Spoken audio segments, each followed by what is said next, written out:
ये तो जातिगत जनगणना से क्या उनका उद्धार हो सकता है? देखिए, उद्धार होता है जो मोदी जी कर रहे हैं। किसी भी समाज का गरीब उसको घर दे रहे हैं, आयुष्मान कार्ड दे रहे हैं। मुझे याद है, अपने बचपन की याद है, मीनाक्षी जी पार्लियामेंट में शायद मैं बोली भी थी, आज भी आपके सामने दर्शकों के सामने मैं बात रखना चाहती हूँ।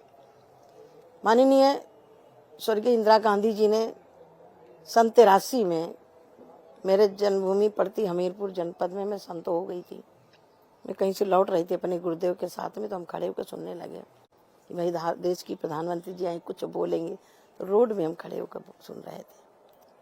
उन्होंने एक ही पहला स्पीच दिया था कि हम देश की गरीबी दूर करेंगे, देश के गरीबों को पक्की छत देंगे।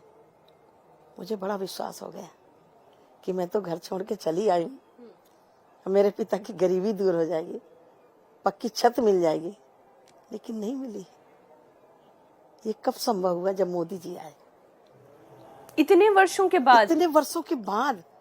और मेरा सौभाग्य रहा, प्रधानमंत्री जी ने गरीबों को आवाज देने का मुझे वो दायित्व दिया।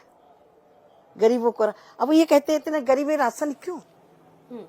मैं आपसे पूछना चाहती हूँ, जो बेचारा राशन की चिंता में लगा रहता था, मकान की चिंता में लगा रहता था, घर में कोई बीमार हो गया, उसके इलाज के लिए पैसा नहीं है, अब वो राशन से मुक्त हो गया, पक्का घर मिल गया, आयुष्मान कार्ड मिल गया। यदि उसके पास 2 बीघा जमीन है तो उसको हर साल में 6,000 रुपए आ रहा है। इन चीजों से तो मुक्त हो गया।